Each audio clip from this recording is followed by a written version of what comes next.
और ग्रेटर नोएडा में आज स्क्रैप गोदाम में भीषण आग लग गई। फायर ब्रिगेड की गाड़ियां मौके पर मौजूद हैं। इस वक्त की बड़ी खबर बता रहे हैं आपको। लाखों का सामान बताया जा रहा है जलकर खाक। अमित सिंह जुड़ गए हमारे संवाददाता। अमित, आग का तांडव तस्वीरों में नजर आ रहा है, कैसे लगी आग, इस वक्त क्या हालत है?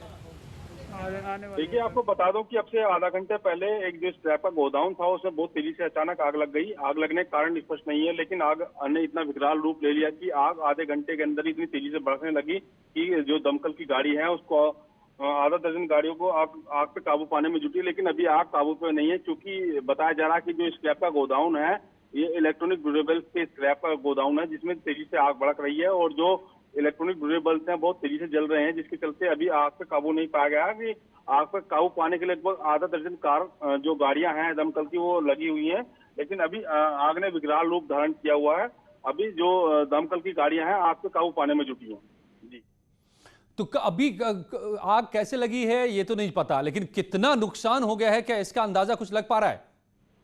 बताया जा रहा है कि जो स्क्रैप का गोदाम है इलेक्ट्रॉनिक ड्यूरेबल का करोड़ों रुपए के नुकसान की आशंका है, क्योंकि जो इलेक्ट्रॉनिक ड्यूरेबल्स हैं जो अगर स्क्रैप में आते हैं तो उसको कॉन्ट्रैक्ट दिया जाता है, ठेका दिया जाता है स्क्रैप के मामले में, जिसमें करोड़ों रुपए का कॉन्ट्रैक्ट होता है। उसको देखते हुए लगभग करोड़ों रुपए के नुकसान की आशंका बताई जा रही है, क्योंकि जो इलेक्ट्रॉनिक ड्यूरेबल्स होते हैं वो काफी महंगे होते हैं और बहुत तेजी से आग भड़क रही है। इससे आग पर काबू पाने में दमकल के कर्मचारी लगे हैं। जी, तो दिखाई दे रहा है कि किस तरीके से आग भड़की स्क्रैप गोदाम में ग्रेटर नोएडा में, और इस वक्त भी आग बेकाबू है। 6 दमकल की गाड़ियां बुझाने की कोशिशों में जुटी हुई है।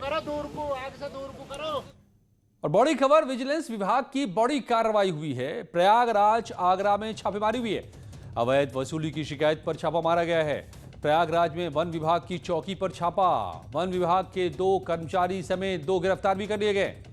आरोपियों से 3 लाख रुपए बरामद हुए। फर्जी रसीद से वाहनों की यूपी में कराते थे ये एंट्री। आगरा में विजिलेंस ने किस लोगों को हिरासत में लिया? आरोपियों से 1,54,00,000 रुपए बरामद हुए हैं। फर्जी रसीद से राजस्थान के वाहनों की कराते थे एंट्री। अवैध खनन के वाहनों से वसूली का खुलासा। सरकारी कर्मचारियों के शामिल होने का शक। ऋषभ, क्या है ये कार्रवाई और किस तरह से चल रहा था यहाँ गोरखधंधा? देखिए, विजिलेंस को लगातार ये जानकारी मिल रही थी कि उत्तर प्रदेश के जहां जहां बॉर्डर है वहां पर वन विभाग और कहीं पर परिवहन विभाग, खनन विभाग की मिली भगत से वाहनों को पार करवाया जा रहा था, जिसमें कुछ अवैध सामान लदे होते थे। तो वन विभाग में एक छापेमारी हुई है प्रयागराज में, जो मध्य प्रदेश बॉर्डर से जुड़े हुए थे। वहां वन विभाग के 2 कर्मचारी, 3 अन्य समेत 5 लोग गिरफ्तार हुए हैं, जहां पर करीब 3 लाख रुपए बरामद हुए हैं। वहीं दूसरी तरफ आगरा में जो राजस्थान से बॉर्डर मिलता है वहां पर 21 लोगों को हिरासत में लेके पूछताछ चल रही है। और जो विजिलेंस बता रही है उसके मुताबिक राजस्थान से अवैध खनन के वाहन उत्तर प्रदेश के अंदर एंटर कराए जाते थे और फर्जी रसीदें देकर उनसे वसूली भी की जाती थी। तो अब बड़ी कार्रवाई विजिलेंस विभाग की इसी के खिलाफ। और गुजरात के अहमदाबाद जेल में बंद भू माफिया घोषित किए जा चुके बाहुबली पूर्व सांसद अतीक अहमद पर लगातार शिकंजा कस रहा है। आज अतीक अहमद गैंग के सदस्य और उसके करीबी मोहम्मद अब्बास खान के सिविल लाइंस में मौजूद शॉपिंग कॉम्प्लेक्स मैक टावर को सील करने के बाद प्रयागराज विकास प्राधिकरण ने उसके ड्रीम प्रोजेक्ट किसान कोल्ड स्टोरेज पर भी बुलडोजर चला दिया।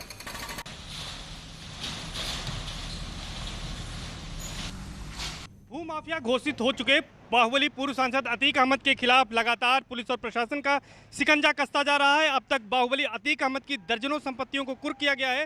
इसके साथ ही साथ कई ऐसी संपत्तियां हैं जिन पर बुलडोजर चलाने की कार्रवाई की गई है।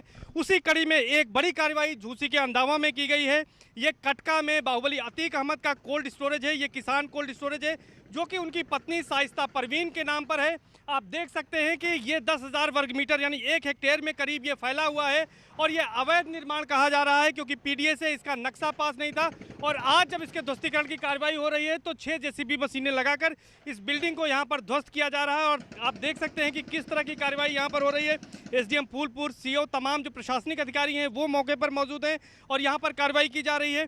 जब इसका कुर्की का आदेश हुआ था, जिलाधिकारी ने आदेश दिया था, तो 25 सितंबर तक कुर्की कार्रवाई पूरा करने का आदेश दिया था।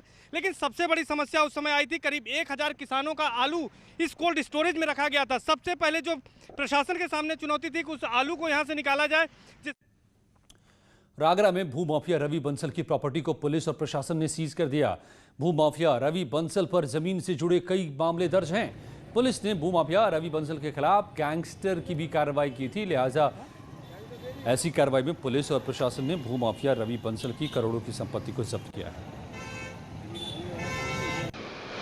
आज इस जनपद का भूमाफिया, चिन्हित भूमाफिया रवि बंसल, जिसके खिलाफ गैंगस्टर की भी कार्रवाई की गई थी, उसके कुल 8 प्रॉपर्टीज़ को जिसकी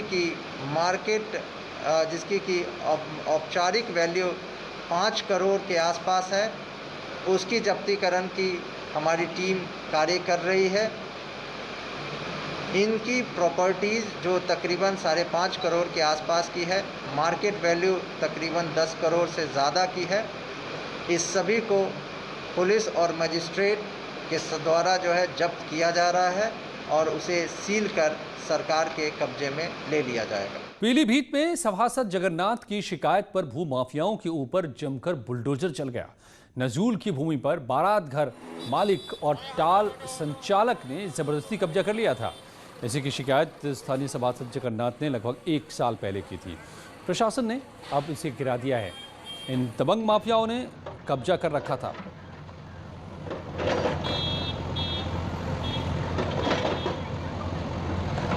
हाँ, मैंने एक शिकायत की थी जिलाधिकारी महोदय से। जो मेरे वार्ड में एक हसन की टाल है और एक दुलवानी बैंक का ढाल था, वो नजूल की ज़मीन पर बनाया गया था अवैध तरीके से और काफ़ी वर्षों से वो चला रहे थे। वो शिकायत की तो प्रशासन की एक गठित की गई 3 विभागों के द्वारा और उसमें एक कार्रवाई हुई है, बड़ी तोड़ा गया है, लेकिन कुछ हिस्सा अभी छोड़ दिया गया है। तो उसके लिए यह है कि मैंने कहा था कि वो भी तोड़ा जाए, क्योंकि हर बार अधूरा छोड़ दिया जाता है तो उस पर फिर से कब्जा कर लेते हैं भूमाफिया।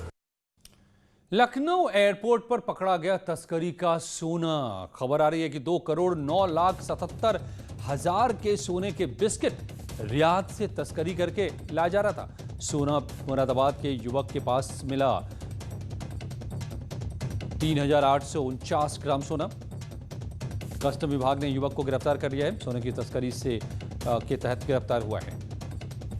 रियाद से फ्लाइट नंबर GA6451 से लखनऊ पहुंचा था यह तस्कर। बरेली से बड़ी खबर आ रही है। यहां पर हिंदू युवा वाहिनी के तहसील प्रभारी की हत्या हो गई है और इस हत्या हुई थी। इस केस में पुलिस ने मुठभेड़ के बाद आरोपी इमरान को गिरफ्तार किया है। आरोपी इमरान के कब्जे से पुलिस ने अवैध तमंचा और कारतूस बरामद किया है। शाही थाना क्षेत्र के रतनपुरा रोड पर यह मुठभेड़ हुई। युवा वाहिनी के तहसील प्रभारी डॉक्टर संजय घर के बाहर बैठे हुए थे, तभी हमलावरों ने उनकी चाकुओं से गोदकर हत्या कर दी थी। थाना शाही के अंतर्गत सुबह 8:15 बजे के आसपास पुलिस को सूचना मिली कि एक क्लिनिक है, उसके जो मैनेजर हैं संजय सिंह भदौरिया, इनकी हत्या कर दी गई है। पुलिस वहां मौके पर पहुंची और पुलिस के द्वारा वहां आसपास लगे जो CCTV फुटेजेस हैं उनको खंगाला गया और ये पता चला कि एक व्यक्ति उसमें इनको धारदार हथियार से मार रहा है। जो मृतक के परिजन हैं उनसे संपर्क किया गया तो उन्होंने इसकी पहचान की इमरान के रूप में की, जिसकी उम्र 22 साल के आसपास बताई गई। पुलिस के द्वारा इसके बाद इमरान को पकड़ने के लिए टीम बनाई गई। जो उसको पकड़ने के लिए जब गए तो उसके द्वारा पुलिस की टीम के ऊपर फायर किया गया। पुलिस के द्वारा इसको मुठभेड़ में गिरफ्तार किया गया। इसके पास से अवैध असला बरामद हुआ है और कारतूस बरामद हुए।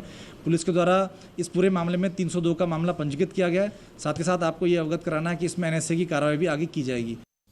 कानपुर में एक अधेड़ को महिला से छेड़छाड़ करना भारी पड़ गया। राहगीरों ने छेड़खानी करने वाले शख्स की जमकर पिटाई कर दी। पीटने के बाद लोगों ने इसे पुलिस के हवाले कर दिया। बर्रा थाना इलाके के शास्त्री चौक के पास की ये एक घटना।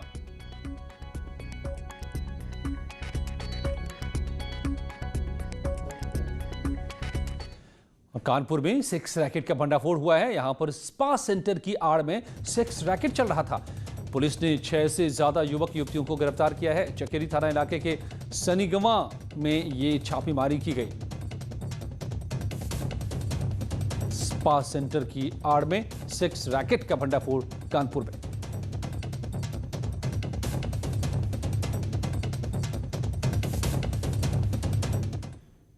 प्रयागराज में पुलिस और छात्रों में भिड़ंत हो गई।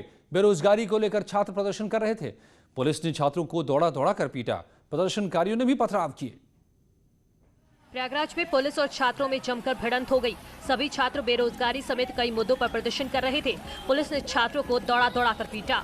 पुलिस ने प्रदर्शन कर रहे छात्रों पर लाठियां चलाई। प्रदर्शनकारियों ने भी पथराव किया। पुलिस और प्रदर्शनकारियों में तीखी झड़प हो गई। सरकारी नौकरियों में 5 साल संविदा पर रखे जाने का विरोध हो रहा था।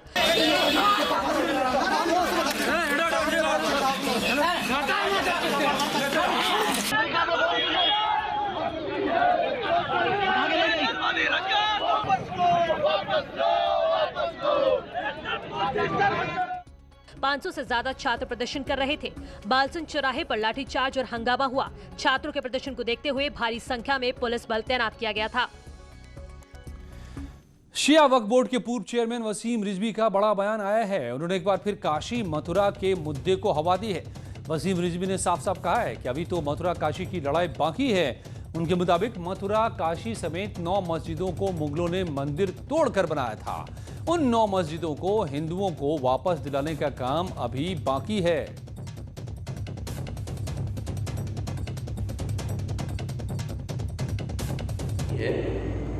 अभी समाज के लिए, हिंदुस्तान के लिए काम करना बहुत बाकी है।